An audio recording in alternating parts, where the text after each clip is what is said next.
So my top 5 luchador masks.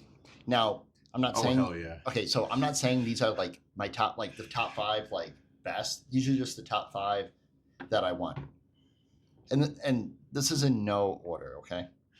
I'm sorry, you said you want or you won? I want. Oh, Yeah. wow. If I won these, I don't think we'd be doing a podcast about scary movies. Right. Oh, okay. I'd also be the whitest man to own them.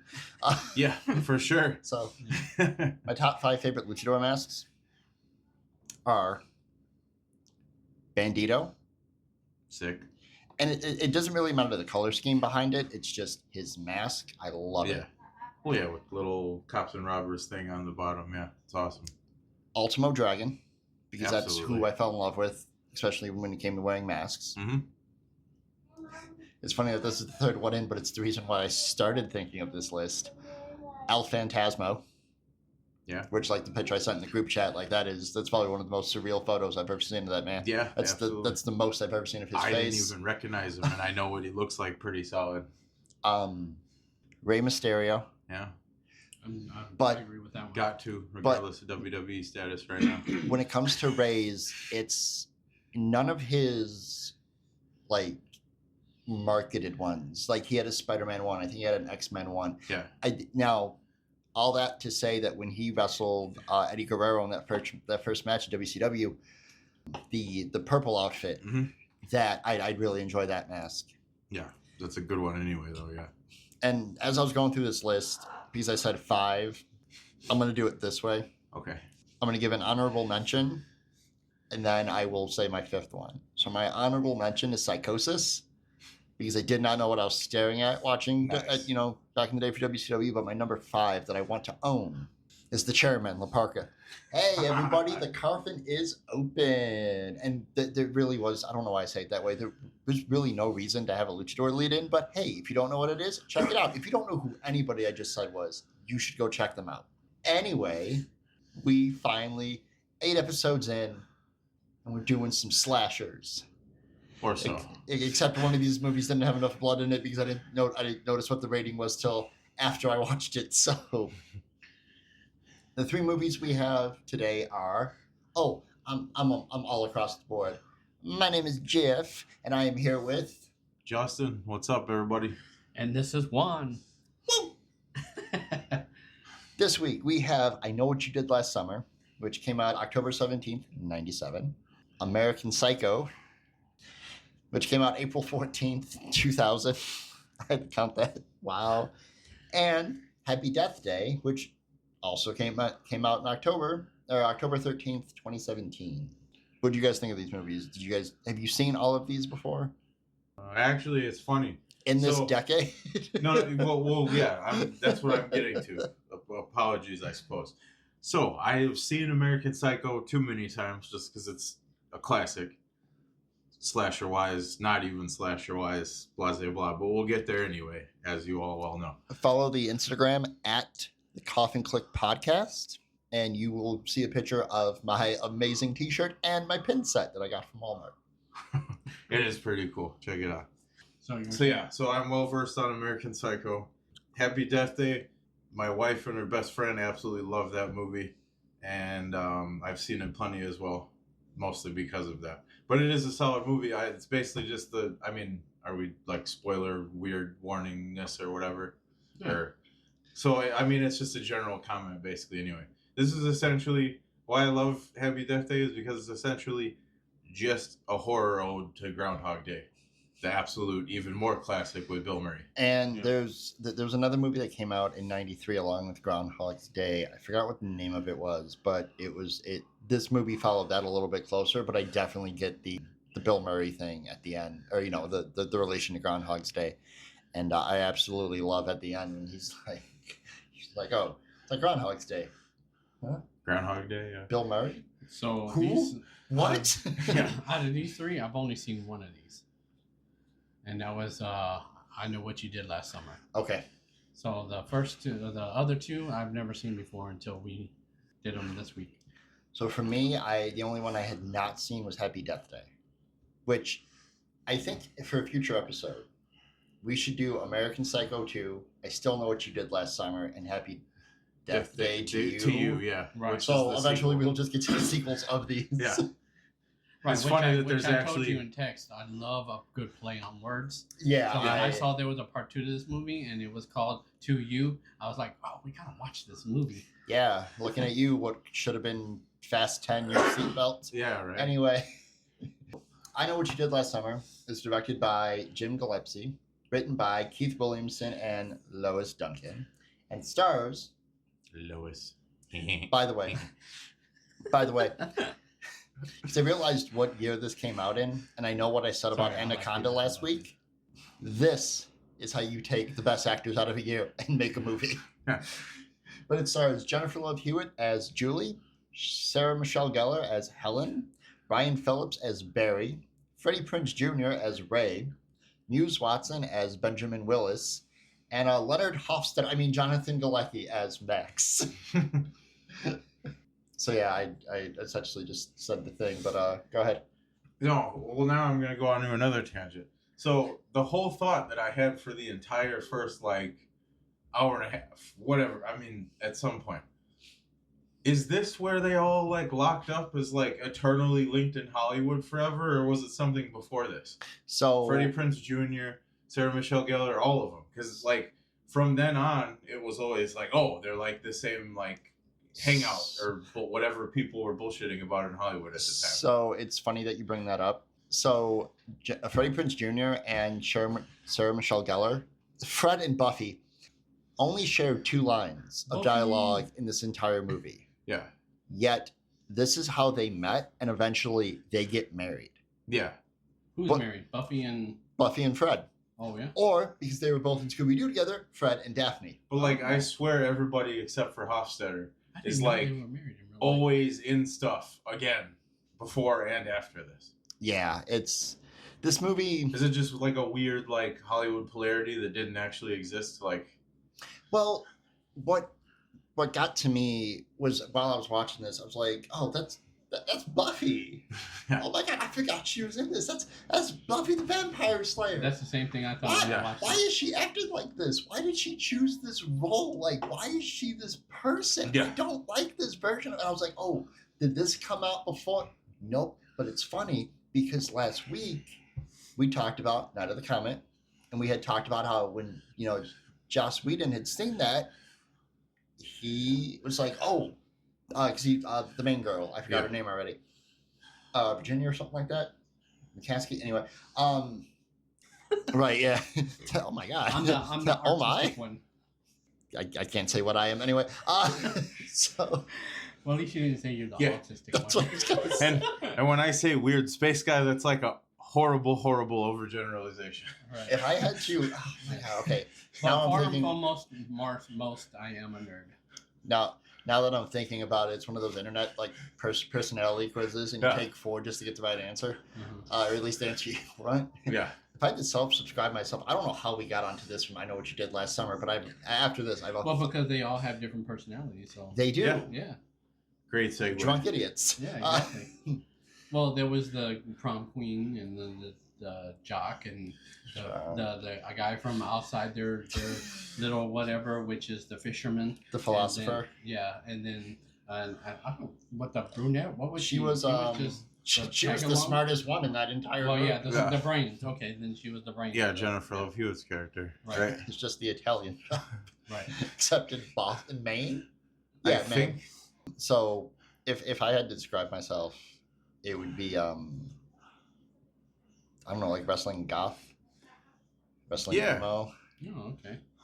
Oh, with I guess I need to add with goth because I always wanted goth when I was younger. with a hardcore sprinkle of anything that's foreign and animated.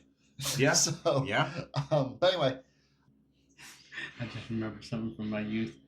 Everybody was freaked out because they thought I was. It's funny that you said that, and what you're wearing just made me remind me of what I was when I was younger.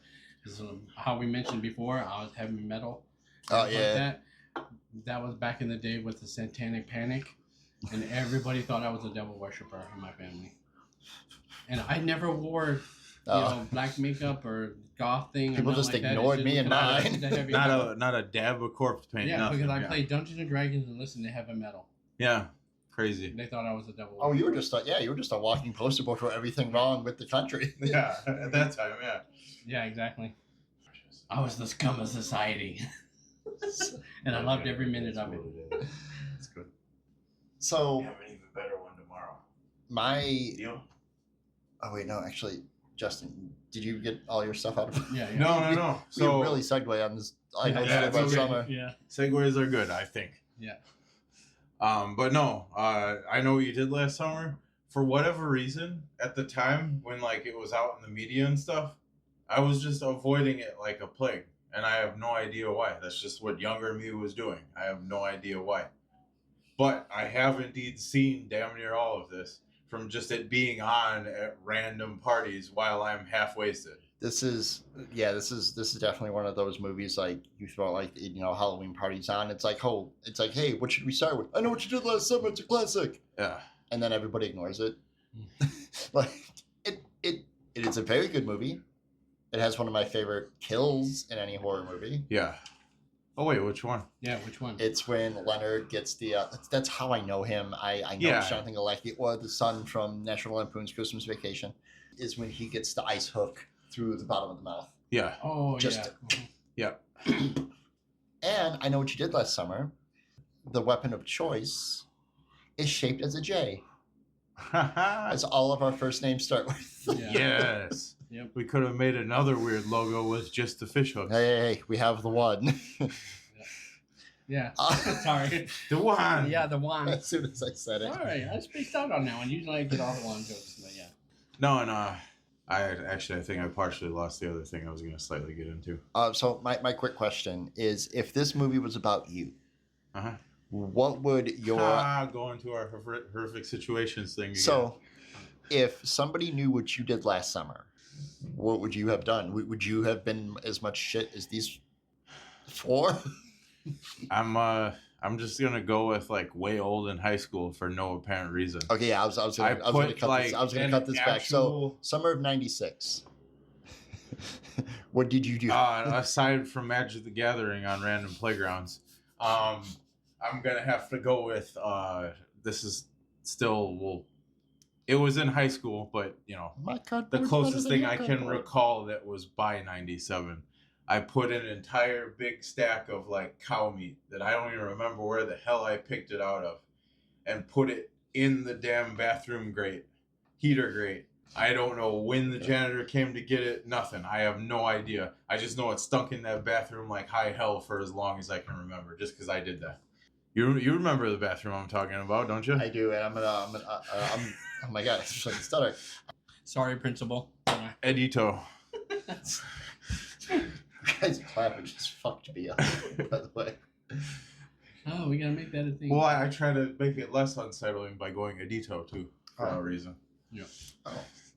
So what were you doing summer '96? Or would it be summer '97? Yeah, I think it was 97. 97. I'm like, well, the movie came out, so okay, I went a year back. So yeah, summer '97. If this movie was about you, I know what you did last summer. Would you be as screwed as these four people? Probably not, to be honest with you. Oh, I know exactly what I was got doing. into some stuff later in life. For the most part, I wouldn't say a straight edge, but like I said, I grew up listening to heavy metal and playing Dungeons and Dragons and stuff like that. But I never really got in trouble when it comes to school and stuff like that. I didn't get caught, but yeah. Well, yeah, no, I mean, no like one knew kid, who put the shit in there, except it's on a podcast now. But whatever. I mean, as a kid, I never got caught with anything or doing anything. I never did anything terrible or anything that I would be afraid to admit on a podcast. But if I was in this movie and I was one of those kids, I'd probably relate with the fisherman. Because I'm definitely not in the in crowd. I was in the in crowd. Even though I was the center, not to gloat, but I was kind of the center of our friends. I was never a follower. I was always the leader. And what I mean by that is I always went my own way, and they either followed me or didn't. It didn't bother me either way.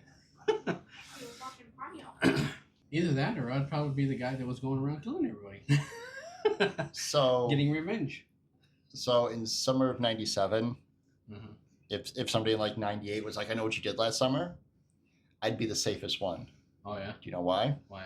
Because I'm pretty sure I was at home playing Final Fantasy VII, GoldenEye 007, Star Fox 64, and Turok Dinosaur Hunter. Oh, okay. I'm not out doing anything. I'm at home playing video games. Yeah. Well, most of the time, when I wasn't hanging out with my buddies, I was at home drawing in my room, coloring, stuff like that. Like I said, I'm the artistic one. And then years later, I would come to find out what Castlevania Symphony of the Night was, because that wasn't on my radar in '97. I like Castlevania, but I never finished that game. I never finished it. Not a plug, because we have nothing to do with it, but if you have Netflix, check out the animated series. Okay, definitely. Dracula gets punched in the face, and the first thing he says is, "You must be a Belmont." And now I want to punch Dracula in the face, so he can say that to me. So what do you think of I Know What You Did Last Summer? So I like this movie. It was good. Like I said, this is the only one of the three that I've seen before. Like you, I had the same reaction when I rewatched it this time because I totally forgot she was in it. I was like, "Oh look, it's Buffy!" I was like, "Awesome! I love Buffy." Where's Angel? Also right, shouting. Yeah, exactly. I thought that too. Where's Angel? Also shouting back to the Alien episode. Also on the list of outstandingly badass females. Also regardless of gender. As Buffy, yes, not in this movie though. Yeah, not in this movie, but when she's Buffy, she is absolutely in that top 5 or 10 list. But she also played that kind of prom queen that like you could go and talk to. You get ignored, but you can go talk to her. Yeah. Yeah. So like you, I didn't like her character in this movie. I don't know. I just didn't like her character in this movie. I mean, I really can't say more than that. I mean, I was never a big fan of prom queens and prom kings and stuff like that. I didn't even go to my prom. I never got voted. Yeah, so I got voted off the island, but I never got voted. Voted off the island. That's funny. Let's see. Some other notes I have here. Let's see what else do I got. There was some kills in this movie I really liked. Like you, the Hook one I liked. Yeah. I think good. Didn't the other one is that the one with the cop where he just went like that? No, that's at the end when Barry, when the killer drives the car and hits Barry. Mm-hmm. Oh no! It's when Sarah Michelle Gellar's in the car. Right. And the cop gets. That's the second movie that that's. Well, at least as today's episode goes, the second time a cop got killed, well, a woman was handcuffed in a car. Yeah. Yeah. So, why is that a theme? Weird. So this movie, out. let's see.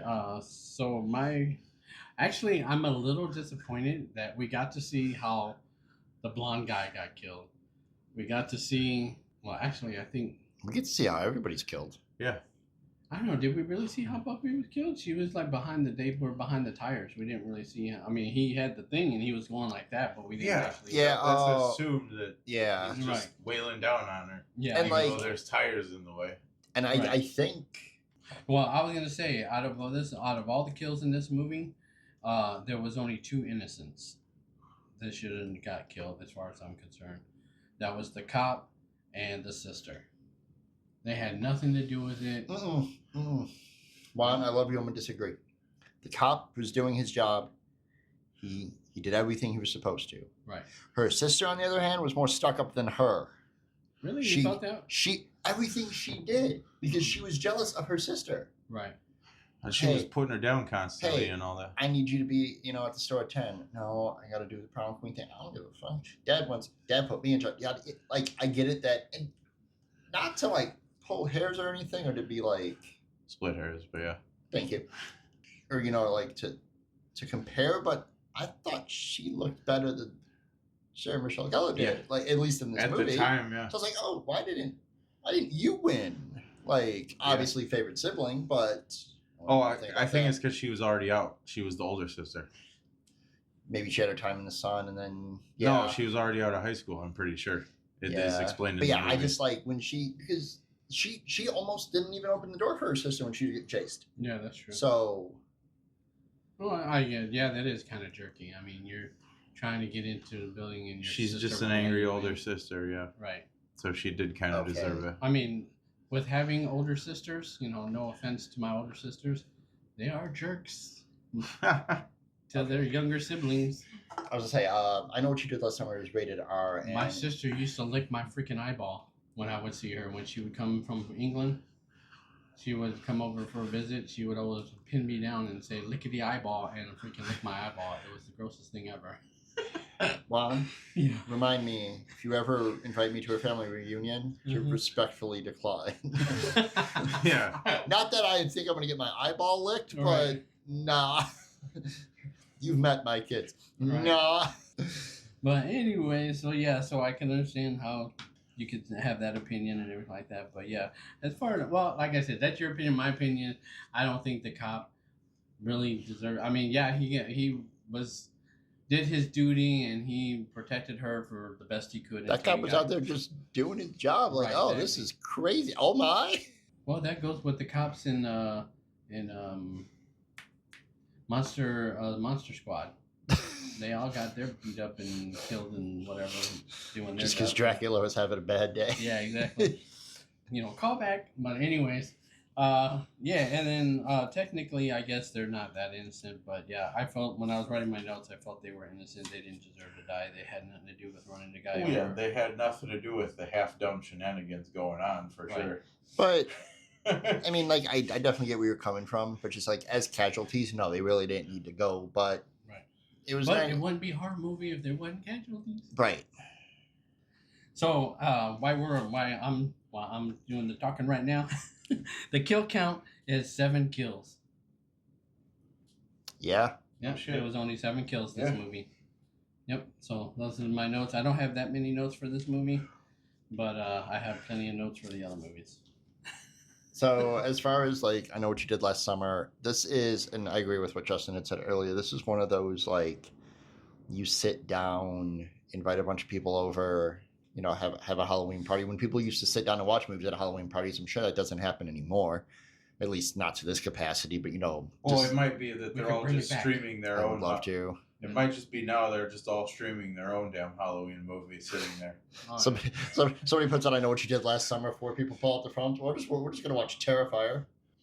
Just like sitting down, you hit like the click of the VCR, the tape going Yeah. in, popcorn going. Good Oh old hey, days. we're gonna watch I Know What You Did Last Summer. My parents rented it for us, ha ha ha. And then you're watching it, you're just like, yo, I am never going to Maine. Between that and Stephen King, I'm out. Like, I didn't find many fun facts for this. I love Stephen King. I found 2 that I enjoyed. Yeah. The rocky road surrounding Dawson's Beach, where Julie, Ray, Helen, and Barry have their hit and run at, and later Julie travels across frequently in the same mountainous road location. This stretch of road is also used in Alfred Hitchcock's The Birds. Nice. Oh, okay. Call back to the first episode Yeah. when I said I hated that movie. And I did not know this. The group goes to Dawson's Beach. This is a reference to Dawson's Creek, which was also written by Kevin Williamson. Which now, who was the dude? I always do this. Who was the main guy in Dawson's Creek? It's not Chad Michael Murray. I've never watched that show. James Van Der Beek. Yeah. I will never. Oh, Chad Michael Murray is also in Dawson's Creek. I will never meet you, James Van Der Beek, but I want to let you know that every time I've talked about Dawson's Creek, you were the last person I think of, and you're the main character. And I watched the show with my mom, so I am sorry. Yeah, I don't think I have either. Maybe 1 or 2. Well, it's not a thing we're going to talk about on this podcast unless they. Actually, I'll tell you, I used to call it Dawson's Crack. You're not wrong, but it was. I've never seen the show, but I used to always, whenever everybody mentioned it, I always said that. I was like, oh, you watched Dawson's Crack? It was the 90s. There's low riff genes were in play. Right. Speaking of 90s and crappy white people shows, I hate Friends. Absolutely hate it.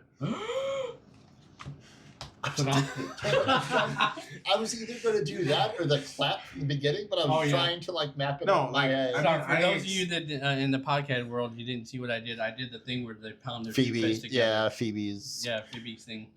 I mean, in fairness, I accept it as a show that existed in the 90s, but there was just something about it that always annoyed the living hell out of me. Really? Yeah, I don't know what it was. I like Friends. I watched it for Phoebe, Yeah, same here. the blonde one, which I can't remember. I her. can I go can't, with I that. can't remember the actress's name. Lisa and then Kudrow. Cat? This is how much I hate it. It was Lisa Kudrow, and I know all the actors' names, and I don't know why. And then Jennifer Aniston years later would play a horrible boss. Yeah. Oh, that and Joey and Chandler? Yeah, those are the only ones I liked on that show, though. Wow, we've talked about the 90s, just talking about I Know What You Did Last Summer. Yeah. So that being said, let's get into the ratings here. Okay. I gave I Know What You Did Last Summer 4 coffins. Because, and I say this every episode, and I will continue to say it every episode, it was my nostalgia one. This was watching this movie, because I bought the 3-pack. I kind of wish I could find this on VHS and watch it. Just obviously, the way that it's filmed, the way that everything's done, and again, going back to Max's kill, the ice hook, the framing of it, just him without his, again, the man he didn't wear glasses in this movie. Into the steam and everything. And the steam, it's like, and it's not the first kill of the movie. Yeah. But it's the first one that gets everything rolling. And I haven't said this yet in the podcast, and I don't need anybody coming after me for thinking this way, but good on Benjamin Willis for psyching everybody out, doing some work, going back to psych people out. Once he started with Max, he just kept going. Yeah. It's like, I'm going to wait a year. I Still Know What You Did Last Summer, which is obviously the sequel to this with Brandy. But yeah, 4 coffins. I had fun rewatching. I thought it was called I Still Know What You Did Last Summer or something like that. Or am I remembering wrong? The second one? Two lava, two lantula. Yeah. Tarantula, whatever the hell it was. Sharknado, The Fourth Awakens. All right. I Still Know What You Did Last Summer. I get it. Stop stalking me. Yeah. Justin. 2.5 coffins. Oh, okay. It's I don't know. It was just some weird thing. I guess my odd admission about Friends too, that there was just something where I was leaving it alone. And It was at 3. You mentioned Friends. 2.5. This show reminded me of that. They should all die. I wouldn't technically go that far, but possibly. Close enough. I can get the correlation. I don't know if that's the right word. Yeah. Correlation to that. I mean, this movie would definitely be, if Friends were in a horror movie, this would be the movie. Yeah. It would be someone killing each one of the Friends cast members. Which would be glorious, and I would give it 5 coffins. But... Yeah. All right, with that being said, my coffin rating for this movie is 3.5 coffins.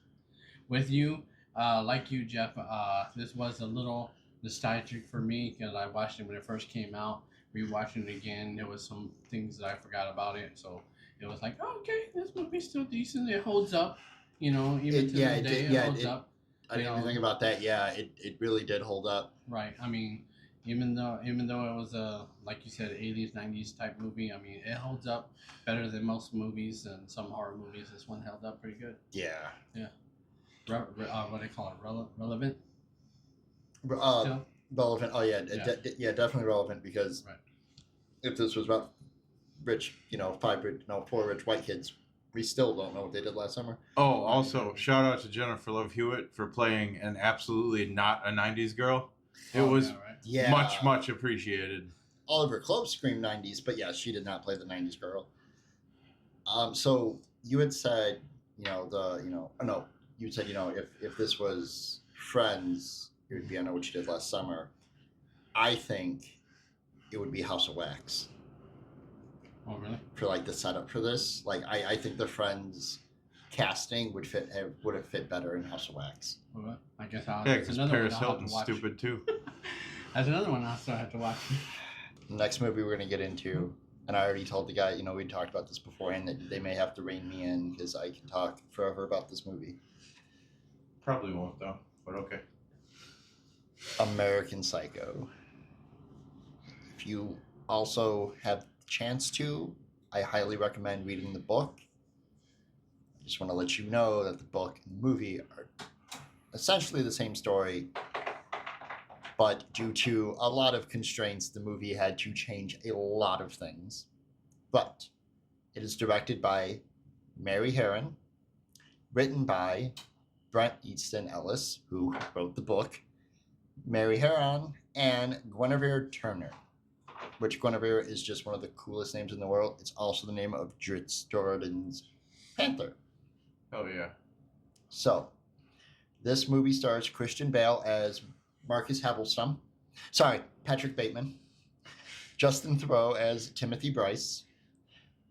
Jared Leto, who's also the lead singer of 30 Seconds to Mars, as Paul Allen. And William Dafoe as Detective Donald Kimball. Who wants to go first? My name is Detective John Kimball. You know what? I'll go first this time. Do you like Huey Lewis on the News? No, I'm not really a music fan. Oh, that's such a shame. So I'll go first because I have a unique take on this movie. Okay? Yeah. Should I go get my raincoat and axe now, Juan? Yes, you may. Yes, you definitely want your raincoat. Yes, it is. So I'll be kind. No. I'll be kind. No. Do what you were gonna do before we established Jeff was obsessed. You're right. Juan, just lay it on thick, because I'm sure down the line we're gonna find a movie that you love, and that it's probably The Birds that I'm gonna shit all over. True. Okay. So my very first note was, I think this movie is stupid. Oh my God, it's Bruce Wayne. I thought this movie was stupid, and I'll explain why. Okay, so this is my view because I've seen Dexter, and I've seen Wolf of Wall Street before I've seen this movie. And I like both of those. I love Dexter, and I love The Wolf of Wall Street, all right? And when we started this podcast and we're like, okay, we're going to watch this movie, and you guys were raving about this movie, I was like, okay, cool. This is going to be a really interesting movie. I just feel it. These two would never steer me in the wrong direction. Yeah, of course not, Juan. Don't you know? Right. Okay, so usually when people tell me a movie's good, I always wait and judge for myself. All right, because I know I have different take in movies than other people, especially my best friend. No offense to my best friend, but his taste in movies and my taste in movies are totally different. That's what makes you guys best friends, being able to separate, like, oh, hey, I like this, I like this. Like, yeah, without going to fisticuffs. Yeah, exactly. Yeah, so, I mean... more fandoms should get on the same friend. Yeah, exactly. I mean, there's sometimes where we agree on a movie, but most of the part, he'll be like, oh, this movie is funny. And I'll watch it, and I'm like, this is stupid. So, this is so bad, yet so good. Yeah, well, that's something else. That's why we had so bad, with a lot of people. Naked Gun movies being one of them. You hate the Naked Gun movies? Yes, I think they're stupid. Are you gonna see the new one though, right? I don't know. I'm up in the air about it. I mean, I like. It's Liam Neeson. I would say I like Liam Neeson, but I don't know. Take a chair. What? The Old West movie. Blazing Saddles? No. Blazing Saddles? No. Liam Neeson being the Scottish dude or whatever. Million Ways to Die in the West. Yes. Another. That. I don't think I've seen it. You need to watch that and then go see the new Naked Gun. Okay. What's funny about that is I don't. It wasn't the first time they worked together, but that was also a Seth MacFarlane film.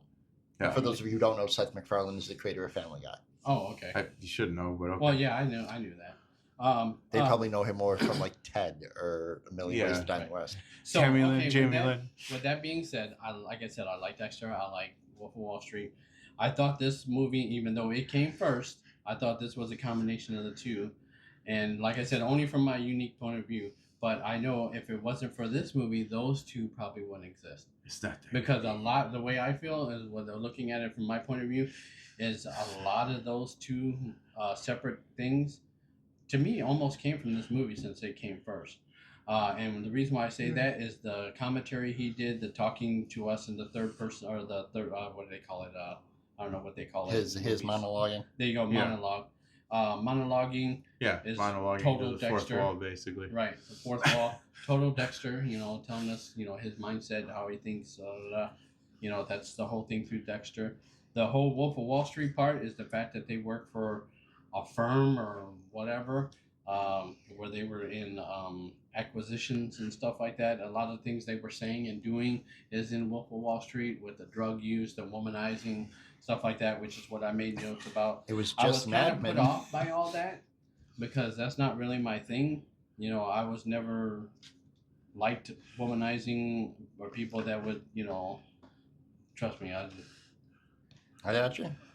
From what I said in the other podcast about being a nerd bully, and I don't mean, once again, I bullied nerds. I bullied people that bullied nerds.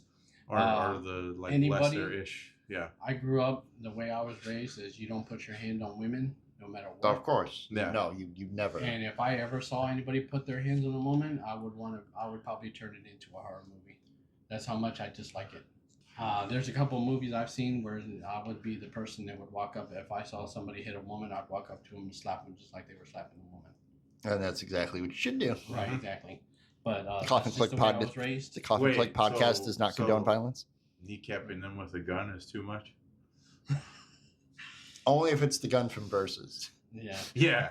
Yeah, I like that. Right. But anyways, you have to shoulder it. We don't want to get dark, even though this is a dark podcast, but we ain't going to go that way. We're dark in horror, not dark in reality. But anyways, yeah, so, I mean, I wasn't for the whole drug use and womanizing and all that stuff. The Dark Knight Rises. Didn't like that too much about the movie, but I know it's a movie and stuff like that. And I wasn't crazy about that.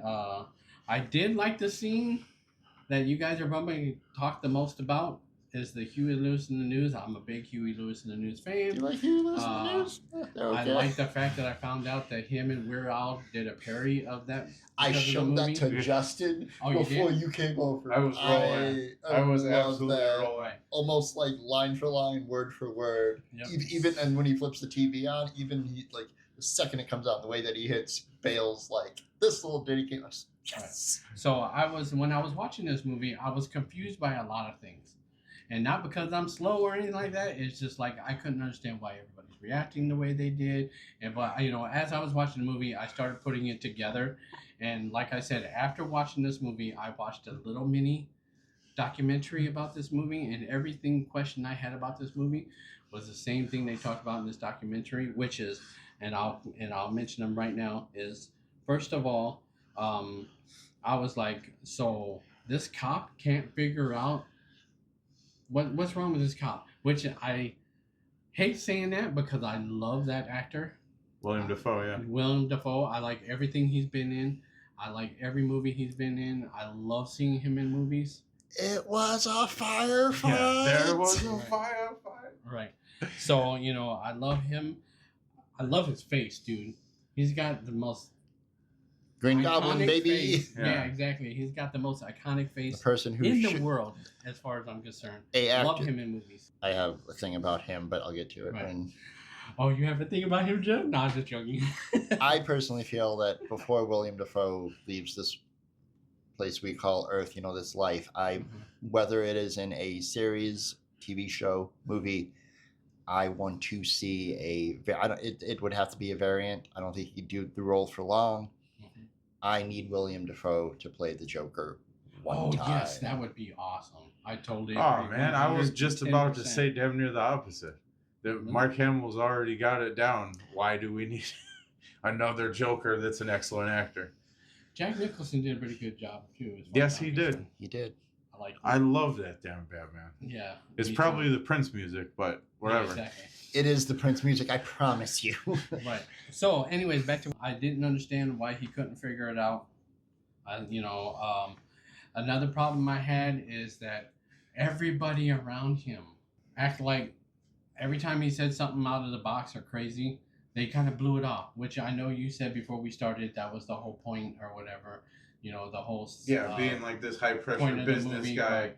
And not being able to be seen, essentially. Right, exactly. Plus almost being invisible in his own world. Plus his dad owned the firm, so he really didn't have to be there. He didn't have to do any of this, but he tells his girlfriend in the car, he just wants to fit in. Right. Yeah. Now, see, I was going to mention that. I'm glad you said that because that's another thing I was going to mention is that I believe, now this is just my opinion, I believe everybody around him was getting paid by Big Buck's daddy to make him feel normal because he knew his son was a psychopath. And everybody around him knew he was a psychopath. That's the reason why every time he said something weird, none of them reacted because they were getting paid not to react.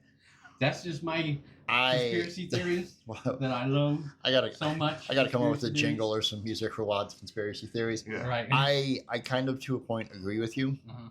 But, especially with the word lawyer's reaction. Or just something annoying like Juan conspiracy alert, Juan conspiracy alert. But I also feel like the way that they treated him is that they knew that he worked for the firm, and they just were friends with him because he was able to. He was all about fitting in, so whatever they were going to do, he followed suit. And one of the better examples of this is when they're in that dingy like dive bar with like two members of the Cure, whoever those two people were. Whenever I'm alone with you. Damn it, Justin. They're all talking, and then he goes on this rant about like, no, that's not how you should do it. We need to take care of humanity. We need to take care of, end world hunger and all of this, and goes on this very passionate rant about how to fix the world. That's like mostly and then the next true scene kills a hobo. Like, yeah. But just again that offset to him saying all those things, and then that other guy that he tries to choke in the bathroom. He's like, oh, I always wanted this. That is one of my favorite scenes, by the way. Because just his face is like, I need to return some videotapes, which I'm going to put back in my vocabulary. But that was very much of the times too, where a lot of people were homophobic. Very, and in the book, and I'm going to save a lot of this, but in the book, Patrick Bateman is homophobic, misogynistic, racist. He's all of those things, and they were in the movie, but in the book, they are not toned down. Oh yeah. So he does way worse shit in the book that they couldn't get away with in the movie. Right. Well, but if I didn't mean to cut you off, I'm sorry. No, that's okay. If this movie is anything, if you like really had to give it a word, in my eyes, it's juxtapose. That's a very good word. I've heard that before. It's so, like I said, that's my conspiracy theory. But I think it's also other people, not just me, think the same thing. I was going to explain just because, like I said, go ahead. No, it's fine. Oh, explain it. Yeah. I mean, it's like just like the way things fitting in, like unnaturally, kind of. Oh, okay. So like elements of things like fitting in, like crossed around, or not fitting in properly, like how you figure they would on first observation type deal. To place things side by side, often to compare or contrast them to create an interesting effect. Oh, so that's like what I say when same difference. Yeah, pretty much. Just I was naturally doing like a philosophical meeting for some reason. I'm sorry. Just the like, hey, come to my. That's right. I like it, but I can't say philosophical. Thank you. It's just like all the time. It's just like the bit where he's when we were talking about before we started. Hey, come to my apartment. I want you two to make out, and he's immediately talking about Whitney Houston's albums. Yeah. Like. Right.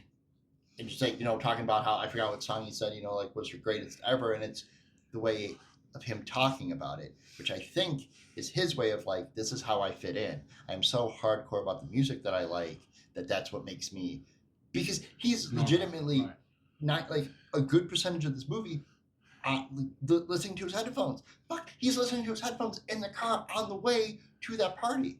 He can still hear his girlfriend talking, but he is constantly in that music mode, and it's right when he gets caught, right when he's about to get caught, that his whole character sheds, and he tells again, William Dafoe's character, Detective Kimball, no, I'm not really into music. Like that demeanor flip, that one thing that made him whole, is now the thing that he can't hold on to because everything is shredding away. Right.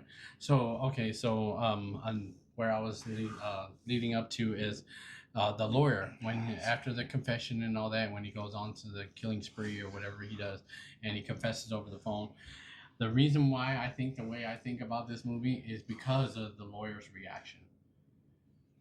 He looks almost scared, I know, and he's doing everything he can to get out of that conversation.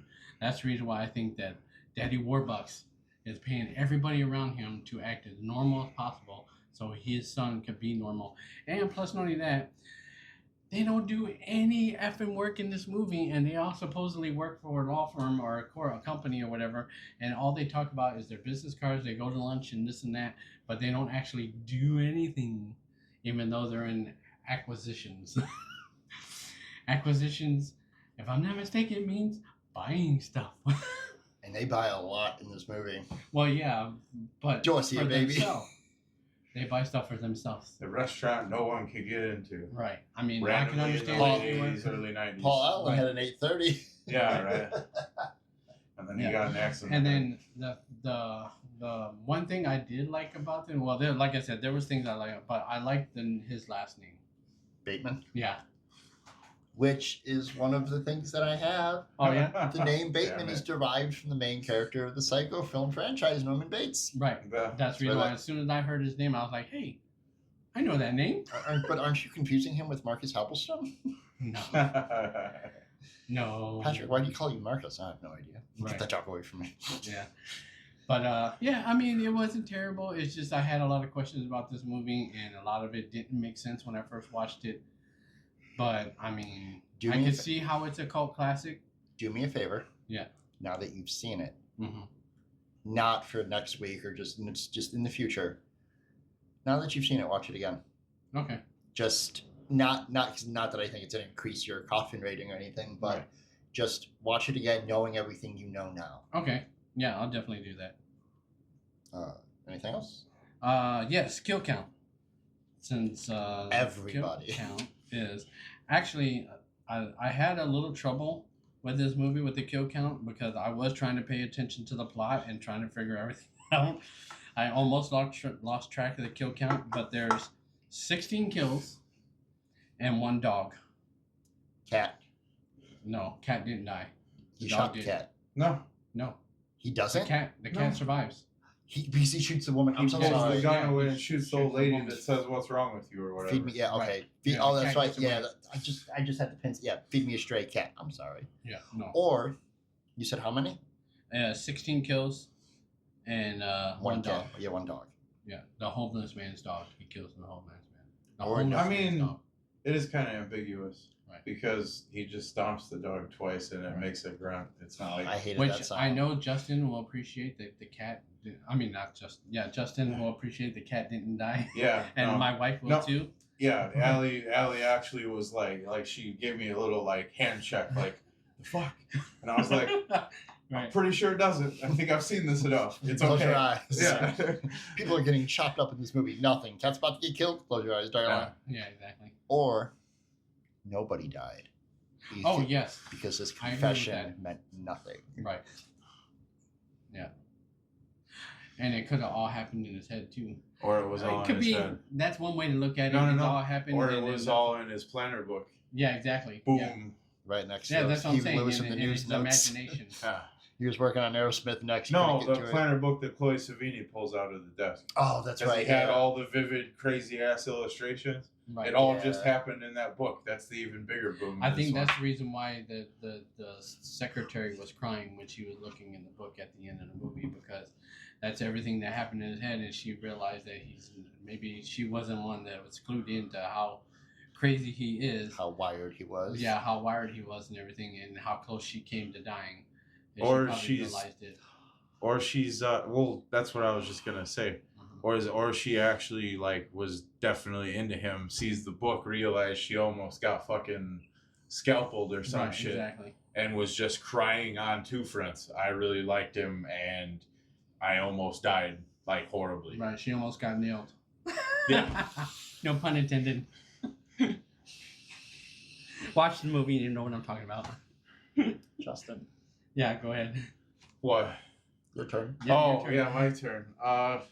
Yeah, so this is like a foundational movie, like legitimately, because like think of all like the weird ass slasher things that came out like after 2000, and they only came out as something that was publicly consumable because of Patrick Bateman and Christian Bale nailing the living hell out of this entire movie. I have a note about that too. Yeah.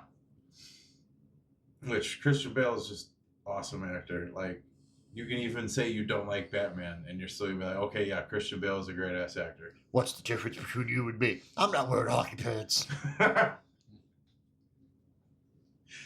Oh yeah, no, I'm obsessed with Huey Lewis in the News.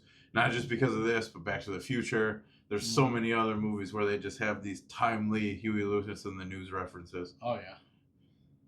And like that's just phenomenal to me. They're really good. And just the soundtrack in this entire movie is outstanding. It was anyway. So the time period. Yeah, like for late this, 80s, early 90s. And that's what, and I would, we were just talking about the music portion of this, and being a big music guy, that's the other thing that sells me on this movie is that everything has a place. Everything makes sense to me Yeah. in this movie. Everything lines up. And again, that juxtaposition of him talking to that girl like, I don't know why you're screwing me, but you want to say you love him while there's clearly porn in the background. Yeah. Just going about his day, being on the phone. Yeah. Trying to get in the door, see it. Like, it's... Also, the Ron Jeremy credit at the end of the credits for the scene that was on in that scene. Oh, yeah. He was in the Texas Chainsaw Massacre? No, Ron Jeremy, the porn star. Yeah, the scene that's playing in the background while he's on the phone, unless you like hardcore watch that scene. I know he was watching porn, but I didn't realize it was. Yeah, no, I just thought it was funny that they legit gave a Ron Jeremy credit for that scene. Oh, really? In that scene. Everybody's getting credit in this movie. Yeah. That's funny. I didn't even notice that. Yeah. And, I mean, I know who he is, but I didn't know. Okay, so American Psycho is right up there with Scream and a few other movies for me as being some of the most... Okay, this is going to sound weird, but I can finally say this amongst people that I trust and that I love. Not that I would have done anything like this, but to watch a movie and see somebody else struggle with trying to fit in, keeping up with the Joneses. Like in the book, I think within like the first 2 pages, he rattles off every top product that he has, and it's top tier. Like from his, they didn't do it in the body scrub, or they didn't do it in this movie because there wasn't a whole lot of companies that wanted to have their name in this movie. So the underwear that he was originally supposed to have on that he had on in the book was Calvin Klein. I was just going to say that. I was like, don't tell me it's Calvin Klein. Calvin Klein initially said, yeah, you can do that. And then they read the script to the movie and said, no, we don't want anything like that in this. Like, are you crazy?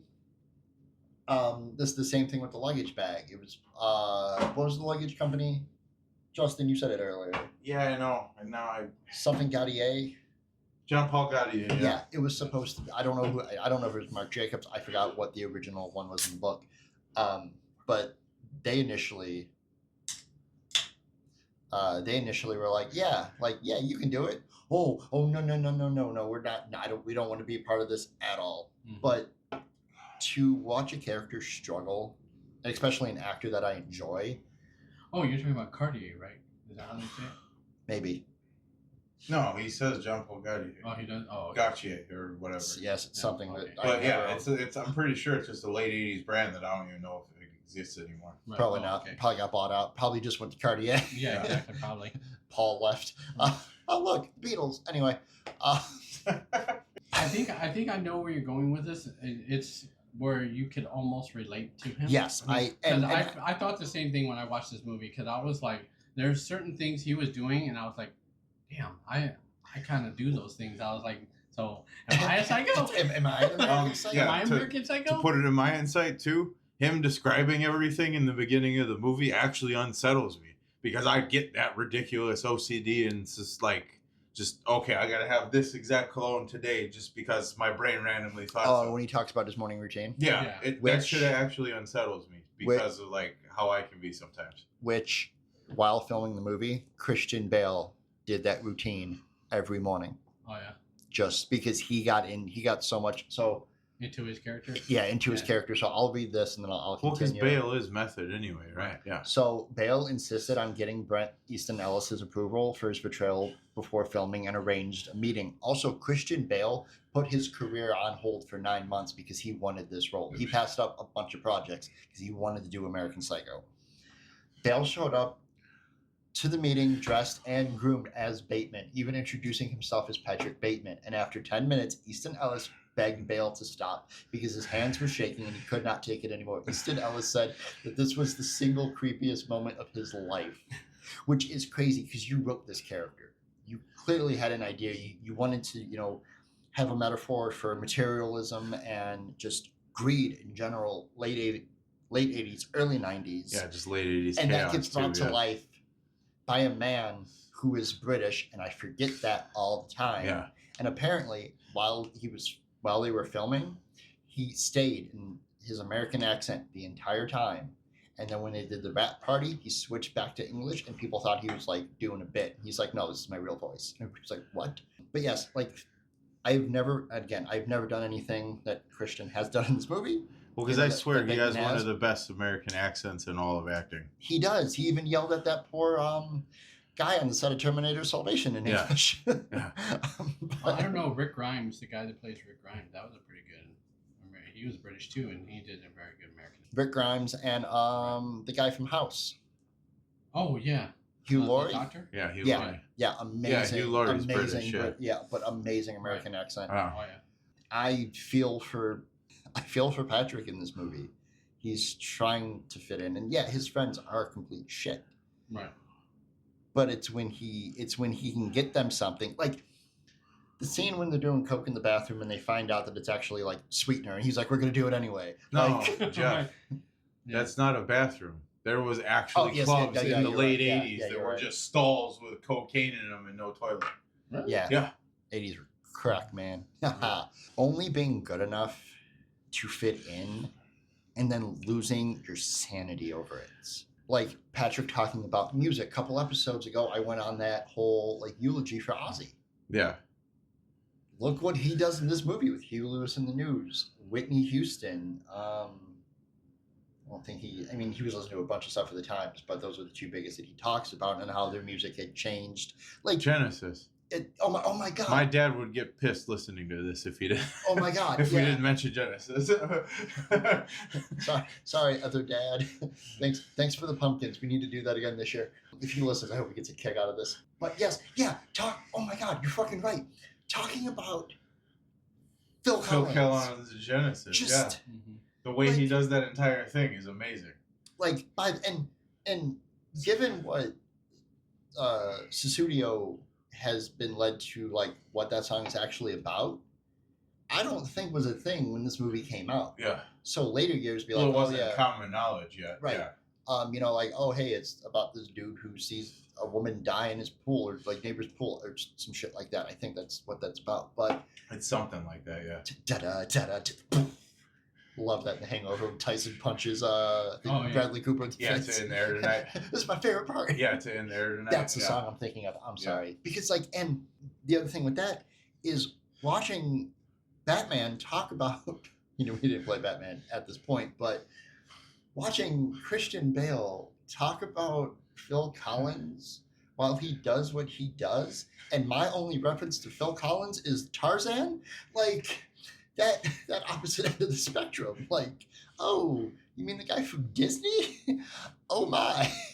There is not a dull point in this film. This film keeps its pace throughout. Oh, well, I'll give you that. And one of my there's no dull moments in this movie. So obviously, to me, the best scene in this movie is the Huey Lewis because of its prominence and what it's become. Mm-hmm. Good luck at the table at Dorset now, you stupid bastard. So like, my Christian's almost excitedness to kill is what kind of cracks me up in this movie too, because like, again, Paul is out of his just mind because he's drunk. Hell, he thought the Crab Shack place was Dorsey or wherever, Marcus told him. And just, is that a raincoat? Why, yes, it is. Just how cheery he is to immediately, hey, Paul, I hate you for thinking I'm somebody else. Because he wanted the account. And going back to what you think, like your conspiracy theory about his dad, he knew his son couldn't take that. That's why he gave it to Paul Allen. Right. But he's supposed to be the one getting everything. Right. And we were talking about this earlier. The scene that gets me is after he kills Paul and he sits down in his chair. And as he sits down, you can see the two sides of him. Because the one side of him, his face anyway, is just spattered in blood. And the other side is clean, and that's what they flip to when he's calm. And I believe it's the only side of his hair that he fixes. And he sits down and he swipes it back. But watching it again, and I've seen this movie easily over 100 times, The scene that does it for me the most is when he brings his assistant over and he plans the entire way to kill her, but almost literally does not pull the trigger. Like when she's talking, he walks up with the nail gun. Yeah. I would have slipped. She would have been dead. Like, yeah. But that self-control going not only, and actually, yes, the insane self-control, because he even tells her, you have to go because I'm afraid I'm going to do something bad. To be able to rein that in because it's the one person he couldn't hurt. And going back to our first episode, the Hitchcock episode, and what Hitchcock did so well was tension. That is one of the most tense scenes I have seen in a movie in a very long time.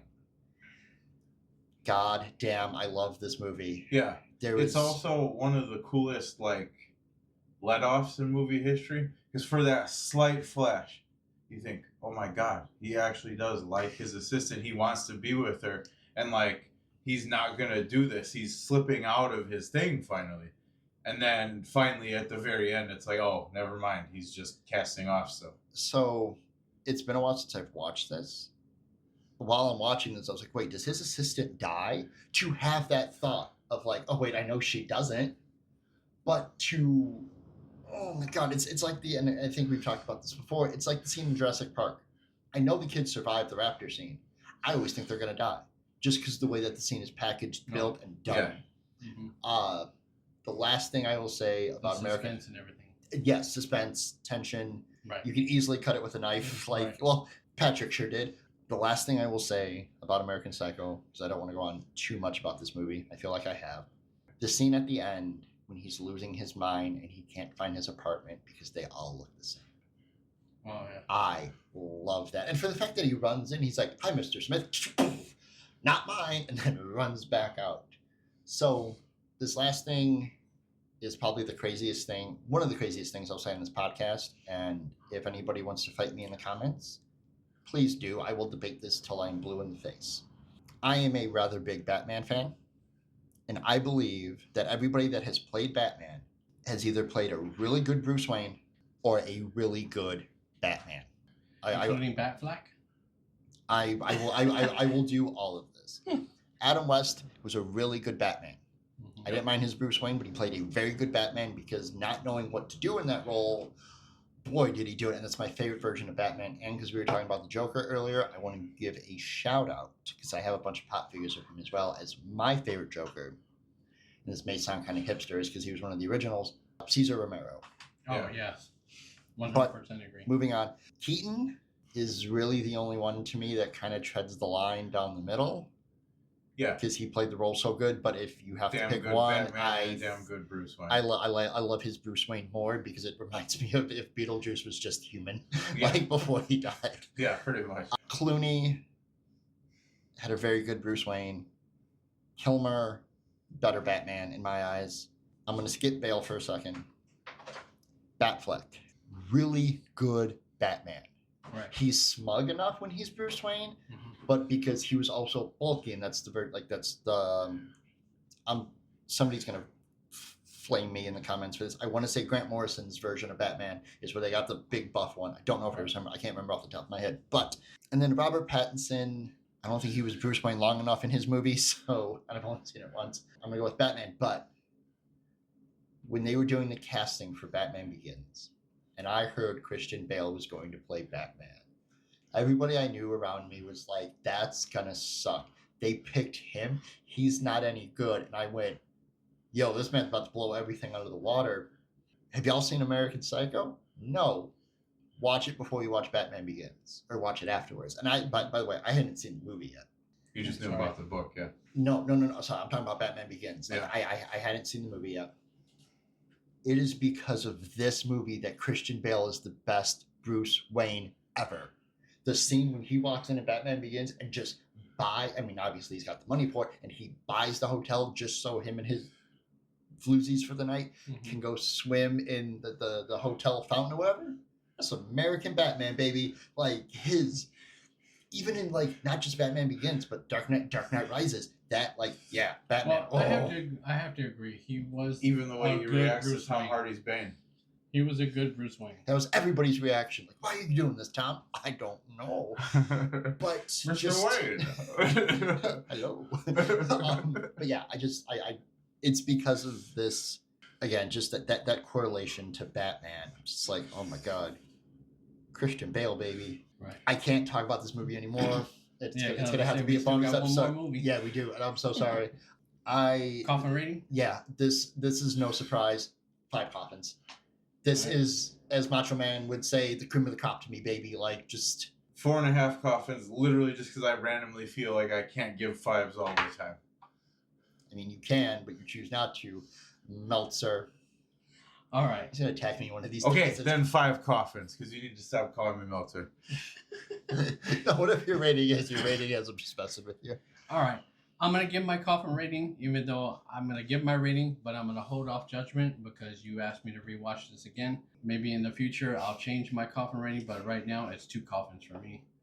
Off of what I said earlier in my original watch and everything like that. But with you guys talking about it and it being a cult classic, I'm willing to give it a second try because I always give everything a second try in life, except for maybe escargot.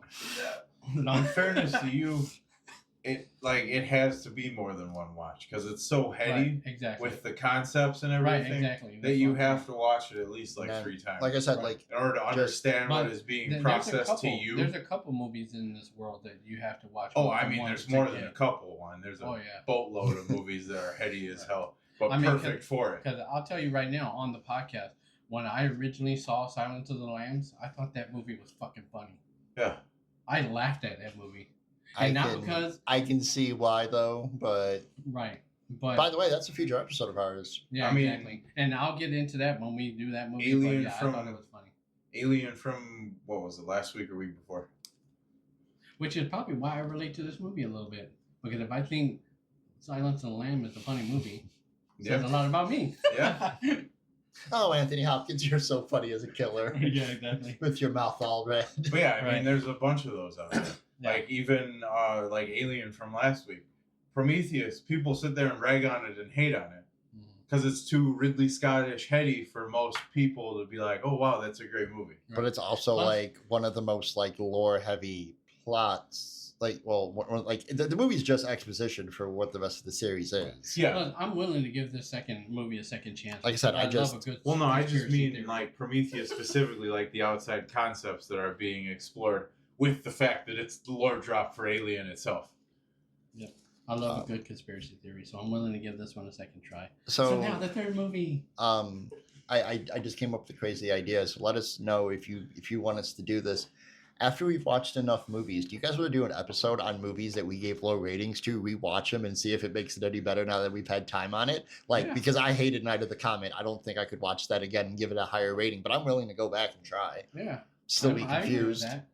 So, last movie is Happy Death Day, which is directed by Christopher Landon, written by Scott Laudel, and this stars Jessica Roth as Tree Gelbin, Israel Broussard as Carter Davis, Ruby Modine as Laurie Spangler. So the next movie is Happy Death Day, directed by Christopher Landon, written by Scott Laudel, stars Jessica Roth as Tree Gelbin, Israel Broussard as Carter Davis, Ruby Modine as Laurie Spangler. So I had not seen this movie, and I'm going to be honest with you, I thought when I watched it was broken because I wasn't expecting the opening credits to do what they did. I was very confused. I knew this movie had to do with time travel, but it was a kind of time travel that I'm not kind of used to. So I was like, what's wrong with this? What did you say that last year they did one was? For this kind of time travel? Groundhog Day was what year? So we're going to talk about Happy Death Day, directed by Christopher Landon, written by Scott Laudel, stars... Okay, I'm going to stop. But no, I don't have a lot to say about this movie. Like, I have no notes for this movie because I watched it today. I enjoyed this, except for one issue, and this is my fault. This has nothing to do with the movie. This is my fault. Because I almost watched these in order as they were released. Yeah. Watched I Know What You Did Last Summer, American Psycho, and then I watched this. And watching this and watching the kills, and not realizing that it was a PG-13 movie. So I was like, oh, got stabbed. That man got shot. Why isn't there any blood? I want to see the blood. Oh, that's why. There's a sequel to this, and like I said in the beginning, we should watch the sequels to all these down the road. This was a really cool concept. Yeah. This was... Well, actually, I'm glad you brought that up, because just because a horror movie doesn't have a R rating doesn't really make it not a horror movie. It doesn't make it less than, at least. Right, Yeah. exactly, less than. Right. I mean, like with... or a scary concept. With the suspension... That's what makes cars go, Jeff. With the suspense and the tension... This is a very bouncy movie. Yeah. Well, it kind of was. Yeah. Accidental loop. Between Deathloop was a terrible video game. Another car reference. It's kind of shocking. But between the suspense and the tension, yes, this was a very good movie. I enjoyed the twist. It was a very almost M. Night Shyamalan kind of twist, because I was trying to figure out who the killer was. I was like, I was too. I was like, okay, let's all talk about this, and then let's talk about who we thought the killer was, because obviously I was way off on who I thought it was. But, Juan. Oh, so I really enjoyed this movie. I might even make this part of my regular horror movie rotation. Like you mentioned way back, I think maybe the first episode, where you said you have certain movies that you watch every Halloween or whatever. And that list keeps getting bigger and bigger. Right. This movie might actually fall in that for me, because I really enjoyed it, even though, like you said, it's a 13 movie. I didn't even bother to look at the rating. I was just like, and I just keep adding to it for you too. Sorry. No, it's fine. I'm gonna have to start like the stores and start my Halloween rewatches in August. Like. Yeah. Right. So I really enjoyed this movie. I enjoyed the ride of this movie and everything like that. And watching this movie right off the get-go, the first thing I thought of was the same thing they said at the end of this movie. I was like, oh, this is Groundhog Day, but horror. I was like, awesome. I love this already. Because I love Groundhog Day. This is just like Groundhog. I was like, this is Groundhog Day. Your experience are just like Groundhog Day. What? You haven't seen that? No. Right. It's a Bill Murray? Who? How do you sleep at night? Ghostbusters? Right, yeah, exactly. Yeah, that was great. Yeah, no, I mean, that's like the bottom line. It is a really good homage to, like a horror homage to Groundhog Day. Right. So my notes are, so this girl, I've never seen her in another movie, but she acted really good. That's what I meant to do. Go on. Yeah. I meant to look her up. She seems very familiar to me. Yeah, she seemed familiar, but I don't think I've seen her or anything. But she acted really good in this movie, so I was impressed with her acting. Everybody in this movie acted pretty good. I mean, there was like no bad acting in this movie as far as I'm concerned. I already mentioned the groundhog thing. As far as my notes go, let's see. Hell, even the statewide manhunt killer was like a solid actor doing what he was doing. Tombs or whatever. Yeah, I like Rob Mello. Yeah. So I like the baby face in this movie. Wait, gave it a the little bit of a Bayfield creepy. Babies or No, the mask she was wearing is the baby face mask. It was the supposed mascot of the college or whatever. Yeah, that's what I'm saying. It was the Bayfield Babies. Or Yeah, whatever exactly. It is, yeah. So I thought that was great for like a horror, or killer aspect of the character. And do you want to know why? Why? Because the man who created that mask also created the Scream mask. I should have. Nice. Yeah. Also, the reason why the rumored reason why the high school is called Bayfield is because originally Michael Bay had this movie and it was supposed to star Megan Fox. Okay. Oh God! Thank Jesus. Which, no hate against Megan Fox, but I don't think this would have been the movie. I think this would have fell into the category of so bad, so good. Yeah. Oh yeah. I mean, plus, that goes along also with the category of how this would have been a totally different movie if it was a totally different actress or actor. Like she would have been the too hot girl who wouldn't have had character development. Right, like Back to the Future. I'm probably the only person on the planet. Yeah. I'm probably the only person on the planet who actually likes Jennifer's Body as a horror movie, though. It works as a horror movie, yes, and those are the kind of roles that Megan Fox should have been typecasted for. not Transformers. Anyway, go on, Juan. And then I also liked how this movie, this experience in this movie for her made her a better person. And partly because I think she constantly getting killed over and over again showed her how much of a a-hole she was in reality. But And I like how she, which is also what happens in Groundhog Day. He realized that he was an a-hole in that movie too. and Scrooge. Oh yeah, Yeah, Scrooge. Scrooge. Don't get me started on Scrooge. I Such love a good that movie. I enjoyed how like she was like, I'm still gonna be this bitch, like, you know, be her, and like halfway through, like, oh, maybe I shouldn't be such an ass to people. Right, exactly. So I mean, I like that, and like I said, that's one of my notes. And then let's see. And unfortunately, like, what? Oh, go ahead. Oh no, that's right. I also liked the scene with the reflection of when she was in the cop car, and they And the got mask real comes close, down. and the mask comes down, and the blue reflection of the mask on the window. I was like, oh, that's really cool. Mhm. I was like, I like that scene. Absolutely neat Yeah, shot. and then the cop, how he got hit that fast by the other car. I was like, damn. So like, when she was driving away, that she got excited that she made it. I was like, haha, she's gonna say and get hit by a bus. Or, you know, yeah, like, that's what I was dude's gonna thinking. come out Too, like something haha, like that, and then or that, train or something. to be able to drag that out, Mhm. I was like, oh, did she make it? We still got like a half hour of this movie left. What's Right. going on? Yeah, and then I did like the twist where that part where she finally saying sorry to everybody and made she almost had the perfect day or whatever, and then she said a cupcake in the end, and then she wakes up and it's still in the same loop. I was like, her reaction was my reaction. I was like, that was the perfect day. What the hell? I was like, how the hell she dies? She didn't get, the person didn't come out of I did nowhere. everything right. The baby. What happened? Yeah, I was like, there's no baby face. And I then would have. when she finally realized it, and I didn't realize it, which I'm usually pretty good at figuring out who it is before it happens.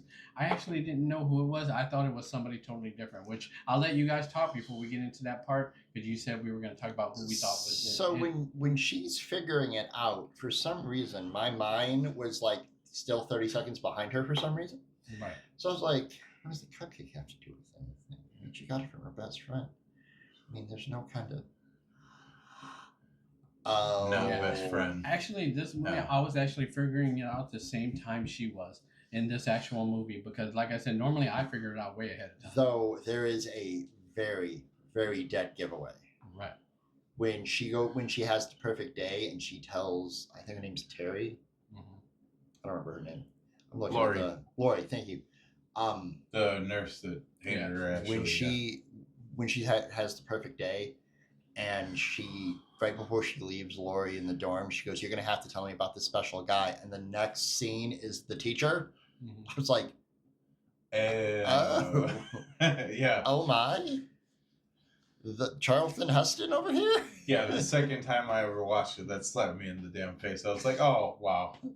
The shit you don't see the first time you watch a movie. Yeah, exactly. I I didn't was catch gonna that. say though that is a very good dead giveaway. I still didn't think she was the killer, and I had somebody completely different in mind. Right, just like in the whole montage part where they were showing her getting killed a bunch of times, I totally missed the part where she's seen the guy watching the gay porn. Oh yeah, I totally missed that. And then when she walks up to him and tells him, oh, go get yourself a man, I was like, where did that come from?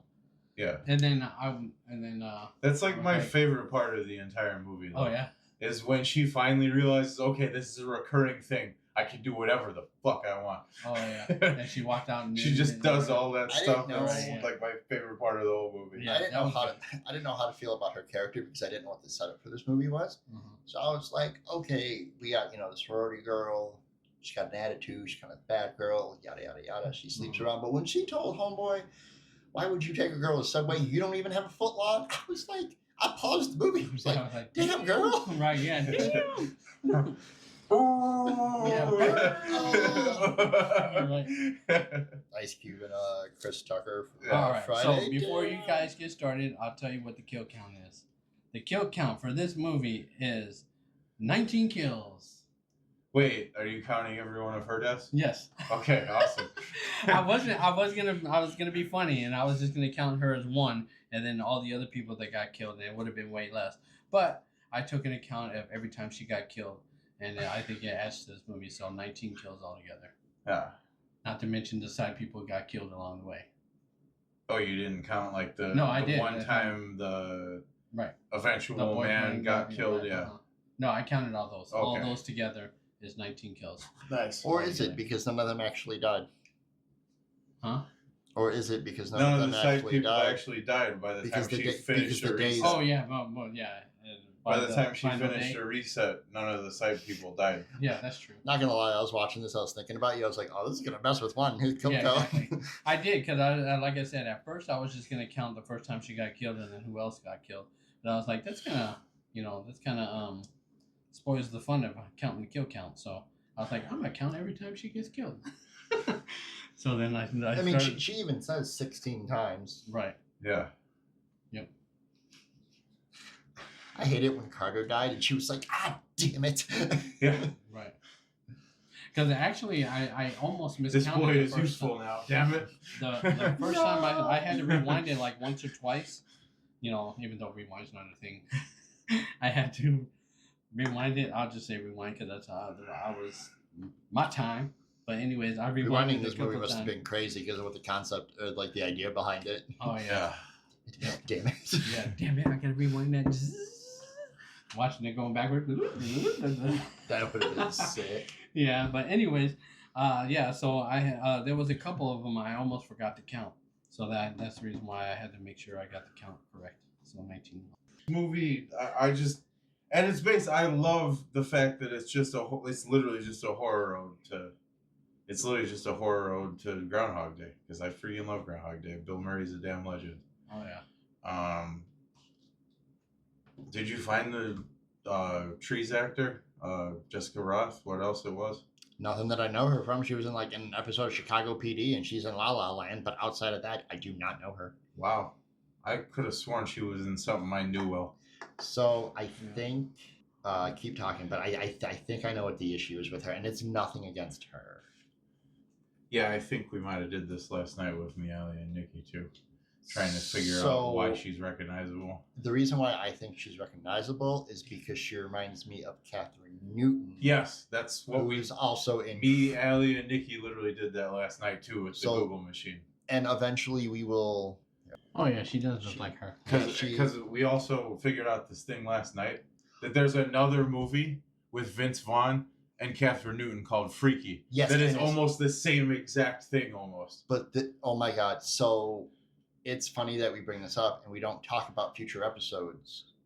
But I think in future episode we should give her own episode and we should watch. So I'm staring at him right now. Lisa Frankenstein, Freaky, and Abigail. Wait, which one was Abigail? I think I've seen it, but I can't remember. It looks like a ballerina movie. She's in a dress with blood. Oh yeah. I forget the concept, but yeah, I know exactly what you mean, and I have seen that like once. Also, it has just struck me that she was the girl in Detective Pikachu. Yeah. So, yeah.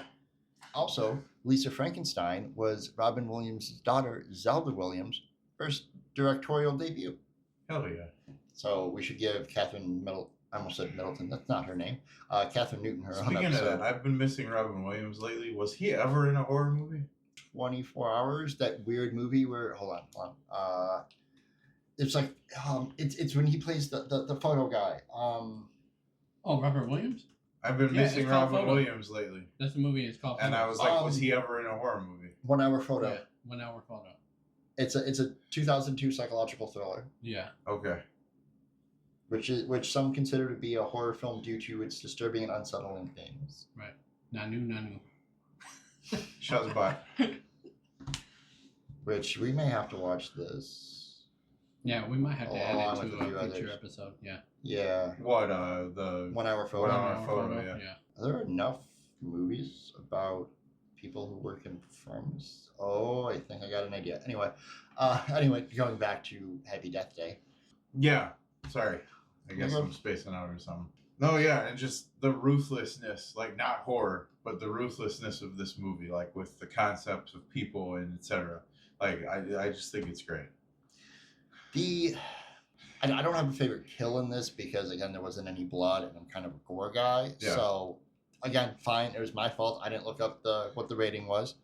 I think the scene that caught me off guard the most was when she went upstairs with a football player, and he was like, "Welcome to Sextown," and then started playing rave music. Yeah. I was like, who, what is my man doing? Yeah. You've gotten women? This is what? Yeah. And then Danielle was so pissed about it. She's like, "You're upstairs with them. You couldn't hear the music." Yeah. Just want to dance with somebody. I was like, bro, Yep. what the 50 Shades of Grey's going on here? I have a secret room nobody goes into. Yeah, it's full of gerbils, you weirdo. and rave lights, apparently. And a lot more than any. And we had talked, when we did the summer camp episode, I wasn't a summer camp kid or anything like that. I had that weird experience where like I went with my school, but I wasn't a at dorm college kid. If I knew you could put that many rave lights in a dorm room, I would have gone.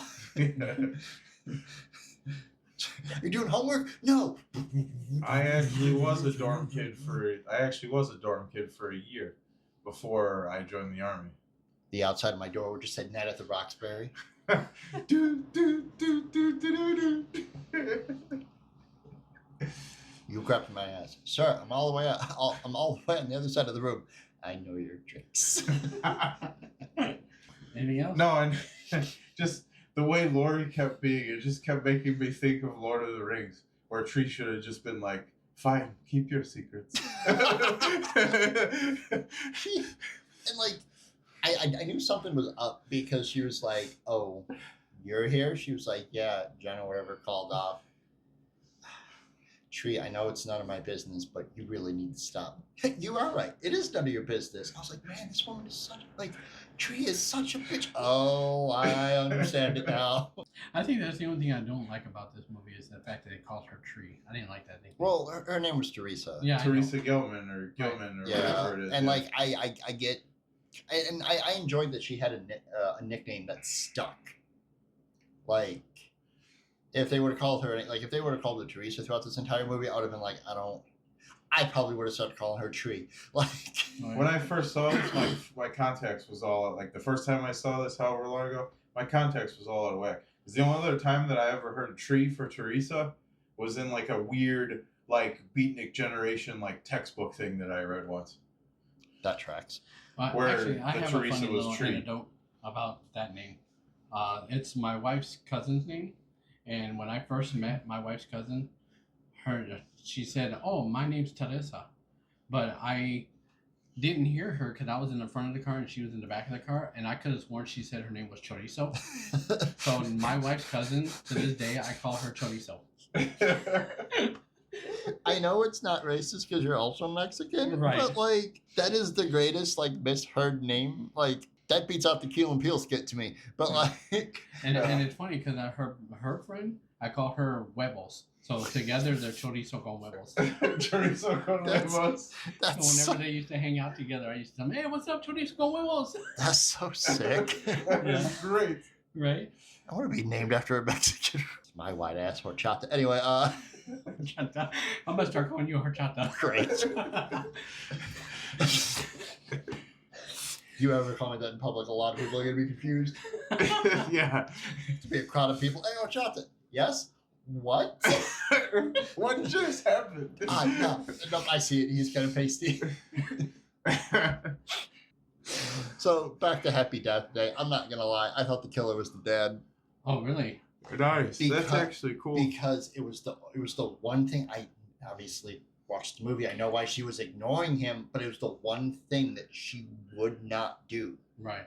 I did Until I think found out that. her mom died, and I was like, oh wait, I don't think it's him then. Right. I did think Was it that her too, fault? but then I thought the person I really thought it was the boy that she kept waking up in his room, because she kept on waking up in his room. I know that's how the movie started, and him being so nice, I was like, he's gotta be him. I was like, You're he too is nice too for nice. her. Right, Go exactly. away. Right, he is too nice. He's gotta be the killer. That's Yeah. what I was thinking. Justin? What? Who did you Like, think was the killer? did you figure Lori to be the killer, or did you think it was somebody else? I can't really answer that because, like, even last night, that's why I said the Google thing with Freaky. I legit thought Vince Vaughn was in this movie for a while, and like it's got to be Vince Vaughn. He's the killer. He just shows up out of nowhere. Yeah. Right. And then I was like, oh wait, no, that's that other damn movie. Damn it. That would have been great. He just shows up at the end as like Jim, who's the killer? Or John Tomes. Yeah. Like, that would have been crazy. Like walking and be like, Vince Vaughn.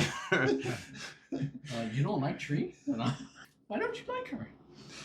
Hey, so I was gonna crush this wedding. But no, legitimately, like for most of the first half of the movie, I just assume it's the sorority house leader chick, just because the way she's always Danielle. I could definitely. Like see she was that. kind of an airhead, but airhead enough to think she actually needs to kill. Oh. So that was my assumption that it was her for the first half of the movie. Yoga pants girl. Yeah, Danielle, because she did get shitty with her when she was up in the room with Rave Boy. So yeah, Rave Boy. Yeah. Because to me, in my head, like in my horror head, that's like the ultimate thing. Like somebody goes to try and kill like hardcore because of the most stupid thing ever. Hearing you with a dude in a rave house, or like rave room or whatever. Like to me, that's like hilarity within horror. It's like, oh, she goes to kill somebody just because, you know, you hear like the dumbest thing ever, basically. I thought that was a good scene though, where she opens the door, or they open the door, and she butter. She knocked the shit out of him. Yeah, she knocks out Rave Boy, and that homegirl was like, "Never missed the Kappa girl." Even I was like, "Yeah." Right. So here's the fun fact about the movie. Yeah, this one's gonna. I'll blame the episode length on me for talking about American Psycho. Yeah. Who am I supposed to agree, a-hole? Anyway, in the film's original ending, Tree is taken to the hospital after her encounter with Lori. The doctor instructs Tree to stay away from pain medication for at least a day due to the extent of her injuries. After he leaves, a nurse comes in and says that she's giving Tree something for the pain. Tree informs the nurse of the doctor's orders. The nurse reveals herself to be Dr. Butler's wife, Stephanie, who says it's for her own pain, and then she murders Tree in revenge for her husband's affair with the girl. This version was shown in test screenings for the film and received negatively by the audience, which led writers to create a theatrical ending. Landon also revealed Laurie and Dr. Butler were the killers in the rough drafts, which later inspired the idea of the poisoned cupcake. Because the wife also kind of tripped me, and I was like, okay, well, we only see her in repeats, so it's gotta be her. Yeah. It would make the most sense. But no, it ended up being Lori. Over the same stupid guy. So we are going to quite literally wrap this up. Yeah. This is definitely a longer one, even with editing. My coffin rating for this, 3.5 coffins. It wasn't the best thing I've seen. It also wasn't the worst. I'll definitely watch it again. Oh, okay. My coffin rating, I gave it a 5 coffins.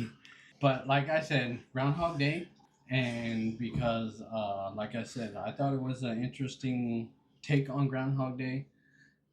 Like I said, I really liked it. So, I mean, yeah, there was no blood and gore or whatever. You know, like you said, it was, PG-13 you said? Or it was. And I realized that after the man had gotten shot twice, there was no blood on the wall. Like I said, me not being a horror movie fan...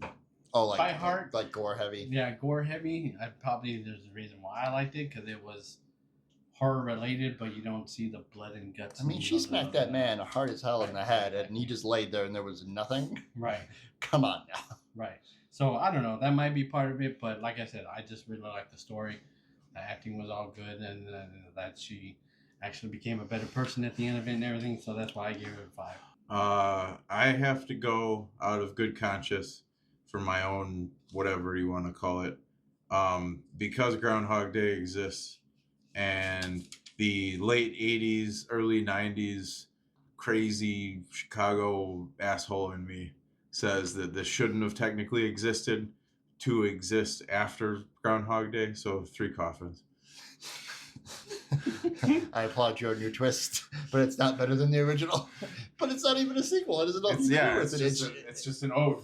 So horror ode. The last thing I'll say before we get out of here is that when you texted the group and you were like, Bill Murray, but not Bill Murray, I was like, is he in this? Is he just walking around? Because I was watching it like I was doing a Marvel hunt for him. I was like, Bill Murray. Where's Bill? Hey, Groundhog's Day. See where Justin was coming from. He was correct. So to wrap this up, before we close the coffin on these movies, just want to remind everybody, only took 8 episodes. Shit.